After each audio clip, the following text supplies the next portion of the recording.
Hello दोस्तों, good morning, जोहार, नमस्कार, प्रणाम, सत श्री अकाल, अस्सलामो अलैकुम, आदाब। कैसे हैं आप सब? उम्मीद है आप लोग अच्छे होंगे। आज हम हर रोज की तरह फिर से हाजिर हैं झारखंड के तमाम छोटी बड़ी खबरों के साथ। खबरों को शुरू करने से पहले अभी तक आपने B2B news Jharkhand news channel को सब्सक्राइब नहीं किया है तो सब्सक्राइब कर दीजिए ताकि झारखंड में होने वाली तमाम छोटी बड़ी खबरों से खुद को अपडेट रखें और जानकारी से अवगत हो सकें। तो चलिए बात करते हैं आज के तमाम छोटी बड़ी खबरों पर नजर डाल। झारखंड में मुख्यमंत्री मैया सम्मान योजना को लेकर अभी भी बड़ी संख्या में लाभुक चिंतित हैं कि आखिर उन्हें योजना का पैसा मिलेगा भी या नहीं। क्या उनका नाम कट गया? आखिर क्या वजह है कि सबका पैसा आया और उनका पैसा खाते में नहीं आया? ऐसे में अब सरकार की ओर से हेल्पलाइन नंबर जारी किया गया है। ऑनलाइन शिकायत भी दर्ज की जा सकती है। लेकिन इससे पहले आपको यह जान लेना बेहद जरूरी है कि आपने जब योजना का लाभ लेने के लिए फॉर्म ऑनलाइन किया था तो क्या जानकारी दी थी। तो चलिए सबसे पहले बताते हैं कि लाभ लेने वाले क्या जरूरी दस्तावेज थे। झारखंड का स्थायी निवासी होना चाहिए, 18 से 50 साल की उम्र होनी चाहिए, आधार कार्ड से जुड़ा हुआ बैंक खाता। जिनका बैंक खाता आधार से जुड़ा नहीं है वह योजना का लाभ दिसंबर 2024 तक ही उठा सकते थे। इसके बाद उन्हें आधार जुड़वाना जरूरी है। तो आपको यह भी जांच लेना है कि क्या आपका आधार कार्ड बैंक खाता से लिंक है या नहीं। इसके अलावा झारखंड राज्य के राशन कार्ड, हरा पीला राशन कार्ड, गुलाबी राशन कार्ड, सफेद राशन कार्ड, इसमें से कोई भी आपके पास होना अनिवार्य है। अगर यह तमाम दस्तावेज आपके पास है तो आपको योजना का लाभ मिलेगा। आपको घबराने की जरूरत नहीं है। अगर आप इन सभी अहर्ताओं को पूरा करते हैं तो आपको योजना की किस्त जरूर मिलेगी। महिला बाल विकास एवं सामाजिक कल्याण विभाग झारखंड की ओर से जो त्रुटि है उस पर काम किया जा रहा है। अगर योजना का लाभ नहीं मिल रहा है तो आप सबसे पहले टोल फ्री नंबर 1809900115 या फिर ईमेल jmmsy.assist@gmail.com पर शिकायत दर्ज कर सकते हैं। या फिर आप ऑनलाइन शिकायत दर्ज करना चाहते हैं तो JMMSY की ऑफिशियल वेबसाइट पर जाकर आपको शिकायत दर्ज करने का ऑप्शन मिलेगा, वहां से शिकायत कर सकते हैं। अगर देखें तो शुरुआत में 56 लाख से अधिक लाभुक को इस योजना से जोड़ा गया था। 4 किस्त तक सभी लाभुकों के खाते में पैसे पहुंचे। लेकिन ऐसी सूचना मिली कि योजना में बड़े पैमाने पर गड़बड़ी की जा रही है। कई फर्जी लोग योजना का लाभ ले रहे हैं। जिसके बाद जांच शुरू हुई और सभी लाभुक को सत्यापन किया जा रहा है। उनके दस्तावेज की जांच की जा रही है, जिसमें लाखों फर्जी लाभुक निकले हैं। अब सूत्रों की माने तो 38 लाख से अधिक लाभुक को एक साथ 7,500 रुपए भेजे गए हैं। बाकी बचे लाभुक की जांच की जा रही है। झारखंड में शिक्षा क्षेत्र को मजबूती देने के लिए 26,000 शिक्षकों की बहाली प्रक्रिया जल्द शुरू होने वाली है। राज्य के शिक्षा मंत्री रामदास सोरेन ने बाहाबोंगा पर्व के अवसर पर इस अहम घोषणा के संकेत दिए। उन्होंने कहा कि झारखंड के छात्रों के भविष्य को संवारने के लिए सरकार तेजी से कदम उठा रही है और सुप्रीम कोर्ट के निर्देशानुसार शिक्षक नियुक्ति प्रक्रिया जल्द पूरी की जाएगी। इसके अलावा राज्य सरकार आदिम जनजाति भाषा के 10,000 शिक्षकों की नियुक्ति की भी योजना बना रही है। शिक्षा मंत्री ने यह भी आरोप लगाया कि पूर्ववर्ती सरकार भाजपा के कार्यकाल में शिक्षा व्यवस्था को उपेक्षित रखा गया, जिससे छात्रों के भविष्य पर नकारात्मक प्रभाव पड़ा। अब सरकार इस स्थिति को सुधारने के लिए पूरी प्रतिबद्धता के साथ आगे बढ़ रही है। शिक्षकों की यह नियुक्ति झारखंड के शिक्षा ढांचे को और अधिक सुदृढ़ करने की दिशा में एक महत्वपूर्ण कदम साबित होगी, जिससे प्रदेश के विद्यार्थियों को गुणवत्तापूर्ण शिक्षा प्राप्त करने का अवसर मिलेगा। झारखंड एकेडमिक काउंसिल JAC से जुड़े छात्र छात्राओं के लिए बड़ी खबर है। मैट्रिक, 10वीं और इंटर 12वीं परीक्षाओं के नतीजे जून 2025 के पहले सप्ताह तक घोषित किए जा सकते हैं। वहीं उत्तर पुस्तिकाओं की जांच की प्रक्रिया होली के बाद मार्च के अंतिम सप्ताह से शुरू होने की संभावना है। झारखंड में मैट्रिक और इंटर की परीक्षाएं पूरी हो चुकी हैं। इसके बाद 10 मार्च से 25 मार्च तक सभी स्कूलों में प्रायोगिक प्रैक्टिकल परीक्षाएं आयोजित की जाएंगी। परीक्षा में शामिल लाखों छात्र अब अपने रिजल्ट का बेसब्री से इंतजार कर रहे हैं। उम्मीद है कि 10वीं और 12वीं का रिजल्ट जून के पहले सप्ताह में जारी कर दिया जाएगा। इस बार परीक्षा में थोड़ी देरी इसलिए हुई क्योंकि पेपर लीक की वजह से हिंदी और विज्ञान विषयों की परीक्षा को रद्द करना पड़ा था। बाद में 7 और 8 मार्च को इन विषयों की पुनः परीक्षा आयोजित की गई। होली के बाद शुरू होगी उत्तर पुस्तिकाओं की जांच। मैट्रिक और इंटर की परीक्षा की उत्तर पुस्तिकाओं का उठाव होली के बाद शुरू होगा। के अंतिम सप्ताह से कॉपियों की जांच की प्रक्रिया आरंभ की जाएगी। अनुमान है कि मई के दूसरे या तीसरे सप्ताह तक मूल्यांकन कार्य पूरा हो जाएगा। हालांकि परीक्षा परिणाम मई के अंत या जून के पहले सप्ताह में जारी किए जाने की उम्मीद है। विशेष रूप से इंटर आर्ट्स और कॉमर्स का रिजल्ट जून में घोषित हो सकता है। देश भर के इंपॉर्टेंट न्यूज सीधे अपने व्हाट्सएप पर पाएं। ग्रुप से जुड़े परीक्षा केंद्र और परीक्षार्थियों की संख्या। मैट्रिक परीक्षा 4,33,890 छात्र, 1,297 परीक्षा केंद्र। इंटर परीक्षा 3,50,138 छात्र, 789 परीक्षा केंद्र। मैट्रिक परीक्षा की पहली पाली सुबह 9:45 से दोपहर 1 बजे तक हुई, जबकि इंटर परीक्षा की दूसरी पाली दोपहर 2 बजे से शाम 5:15 तक आयोजित की गई होगा। जिन छात्रों ने हिंदी और विज्ञान की पुनर्परीक्षा दी है, उनके नतीजे भी एक साथ घोषित होंगे। छात्र अपने रोल नंबर और रोल कोड के माध्यम से ऑनलाइन अपना परिणाम चेक कर सकेंगे। झारखंड बोर्ड के छात्र अब होली के बाद कॉपियों की जांच शुरू होने का इंतजार कर सकते हैं। जेएसी बोर्ड की ओर से समय समय पर अपडेट जारी किए जाएंगे, इसलिए लेटेस्ट जानकारी के लिए आधिकारिक वेबसाइट पर नजर बनाए रखें। झारखंड का उच्चतम तापमान 39 डिग्री के पार पहुंच गया है। जमशेदपुर, बोकारो और धनबाद समेत कई जगहों पर उष्ण लहर यानी लू चल रही है। मौसम विभाग ने यह जानकारी दी है। भारत मौसम विज्ञान विभाग आईएमडी के रांची स्थित मौसम केंद्र ने बताया है कि पश्चिमी सिंहभूम, पूर्वी सिंहभूम, सरायकेला खरसावां, बोकारो, गढ़वा, पलामू और धनबाद जिले में कहीं-कहीं हीट वेव चल रही है। 16 मार्च 2025 को भी इन जिलों में लू का असर देखा जाएगा। मौसम विभाग ने यह भी बताया है कि इस भीषण गर्मी से लोगों को राहत कब मिलेगी। रांची के मौसम केंद्र के मुताबिक 19 मार्च को राज्य के दक्षिण पूर्वी हिस्से में कहीं-कहीं हल्के दर्जे की वर्षा होने की संभावना है। मौसम विभाग ने बताया है कि 17 मार्च को भी आंशिक बादल छाए रहेंगे। हालांकि इस दिन मौसम शुष्क रहेगा। 18 मार्च को आसमान साफ रहेगा। मौसम वैज्ञानिक ने बताया है कि अगले 2 दिन में अधिकतम तापमान में 2 से 3 डिग्री की वृद्धि होगी। इसके बाद अगले 3 दिन तक इसमें कोई बदलाव नहीं होगा। मौसम विभाग के मुताबिक पिछले 24 घंटे के दौरान झारखंड का मौसम शुष्क रहा। सबसे अधिक उच्चतम तापमान 39.4 डिग्री सेंटीग्रेड चाईबासा में रिकॉर्ड किया गया। सबसे कम न्यूनतम तापमान 15.2 डिग्री सेंटीग्रेड खूंटी में दर्ज किया गया।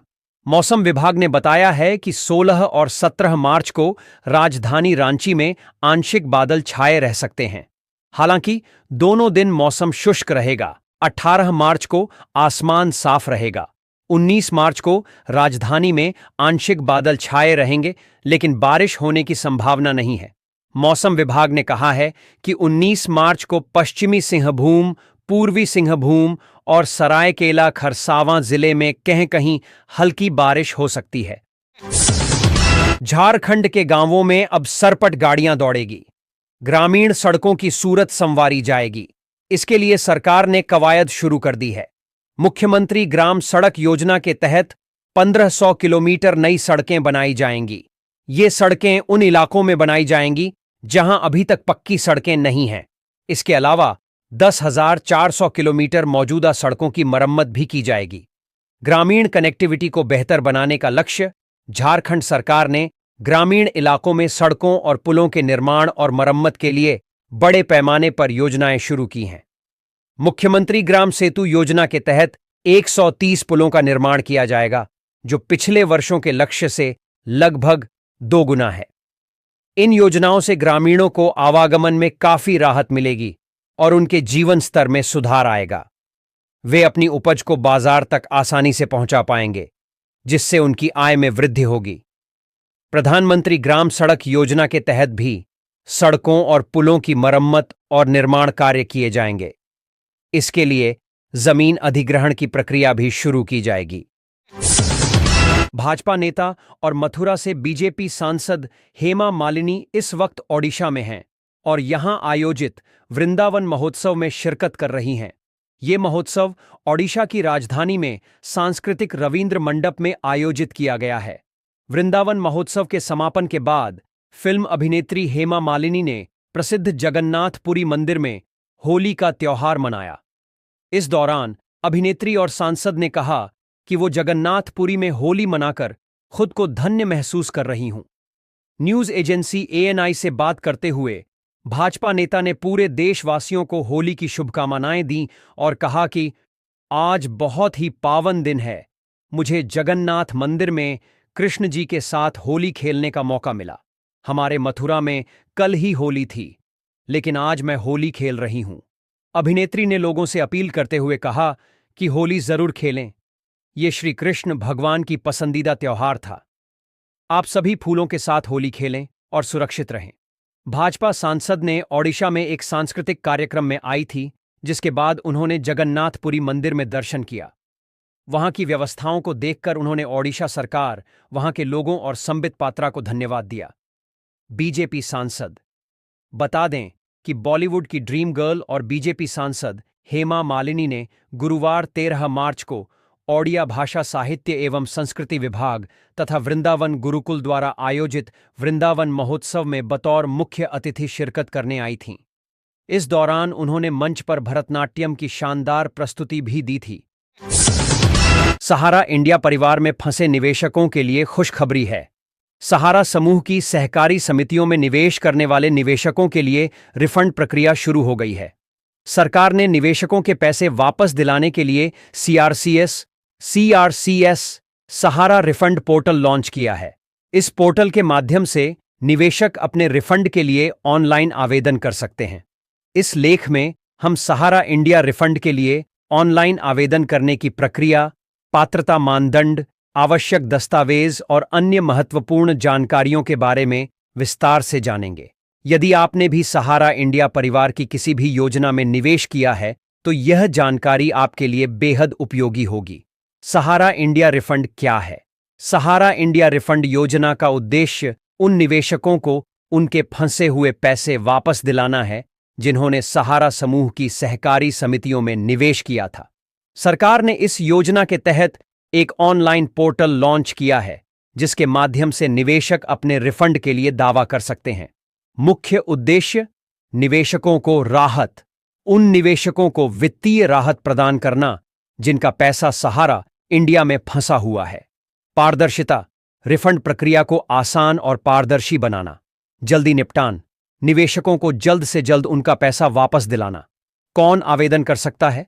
सहारा credit cooperative society limited, Sahara and universal multipurpose society limited, Hamara India credit cooperative society limited, stars multipurpose cooperative society limited. आवश्यक दस्तावेज: आधार कार्ड, पैन कार्ड, यदि दावा राशि 50,000 से अधिक है। सहारा इंडिया में निवेश का प्रमाण पत्र, सदस्यता संख्या, जमा खाता संख्या, आधार से लिंक मोबाइल नंबर, बैंक खाता, पासबुक। ऑनलाइन आवेदन प्रक्रिया। चरण 1, पोर्टल पर पंजीकरण। सीआरसीएस सहारा रिफंड पोर्टल पर जाएं। https://mocrefund.crc.gov.in/depositor/register। जमाकर्ता पंजीकरण पर क्लिक करें। अपना आधार नंबर और आधार से जुड़ा मोबाइल नंबर दर्ज करें। ओटीपी प्राप्त करें पर क्लिक करें और ओटीपी दर्ज करके सत्यापित करें। चरण 2, लॉगिन करें। पंजीकरण के बाद जमाकर्ता लॉगिन पर क्लिक करें। अपना आधार नंबर, अंतिम 4 अंक और मोबाइल नंबर दर्ज करें। ओटीपी प्राप्त करें और दर्ज करके सत्यापित करें। नियम और शर्तों को ध्यान से पढ़ें और मैं सहमत हूं पर क्लिक करें। यहां आपको बैंक का नाम और जन्मतिथि दिखाई देगी। चरण 3, दावा अनुरोध फॉर्म भरें। दावा अनुरोध फॉर्म डाउनलोड करें और ध्यानपूर्वक भरें। अपनी सोसाइटी का नाम, सदस्यता संख्या और जमा राशि दर्ज करें। डिपॉजिटर्स सर्टिफिकेट के साथ क्लेम रिक्वेस्ट फॉर्म भरें। चरण 4, दस्तावेज अपलोड करें, अपनी पासपोर्ट साइज फोटो चिपकाएं और क्लेम लेटर पर हस्ताक्षर करें। क्लेम लेटर को पोर्टल पर अपलोड करें। चरण 5, सबमिट करें। सभी जानकारी और दस्तावेज अपलोड करने के बाद सबमिट पर क्लिक करें। सफलतापूर्वक सबमिट होने पर आपको अपने पंजीकृत मोबाइल नंबर पर एक पुष्टिकरण संदेश प्राप्त होगा। प्रधानमंत्री किसान सम्मान निधि योजना भारत सरकार की एक महत्वपूर्ण पहल है, जिसका उद्देश्य देश के छोटे और सीमांत किसानों को आर्थिक सहायता प्रदान करना है। इस योजना के तहत पात्र किसानों को हर साल 6,000 रुपये की वित्तीय सहायता मिलती है, जो 2,000 रुपये की 3 समान किस्तों में सीधे उनके आधार लिंक्ड बैंक खातों में ट्रांसफर की जाती है। इस योजना का लाभ सही लाभार्थियों तक पहुंचे, इसके लिए सरकार ने ई-केयूसी की प्रक्रिया अनिवार्य कर दी है। किसानों को ई-केयूसी पूरा करने में होने वाली परेशानियों को ध्यान में रखते हुए सरकार ने अब एक नई सुविधा शुरू की है, जिससे किसान घर बैठे ही अपना ई-केवाईसी पूरा कर सकते हैं। इस नई सुविधा के तहत किसान अपने स्मार्टफोन का उपयोग करके चेहरे को स्कैन करके ई-केवाईसी पूरा कर सकते हैं, जिससे उन्हें ओटीपी या फिंगरप्रिंट की आवश्यकता नहीं होगी। इस लेख में हम आपको पीएम किसान योजना के बारे में और घर बैठे ई-केवाईसी पूरा करने की पूरी प्रक्रिया के बारे में विस्तार से बताएंगे। प्रधानमंत्री किसान सम्मान निधि पीएम किसान योजना भारत सरकार द्वारा 2018 में शुरू की गई एक योजना है। इस योजना का उद्देश्य देश के छोटे और सीमांत किसानों को आर्थिक सहायता प्रदान करना है। योजना के तहत पात्र किसानों को हर साल 6,000 रुपये की वित्तीय सहायता मिलती है, जो 2,000 रुपये की 3 समान किस्तों में सीधे उनके आधार लिंक्ड बैंक खातों में ट्रांसफर की जाती है। इस योजना का मुख्य उद्देश्य किसानों की आय बढ़ाना और उन्हें आर्थिक रूप से मजबूत बनाना है। पीएम किसान योजना के लिए ई-केवाईसी क्यों जरूरी है?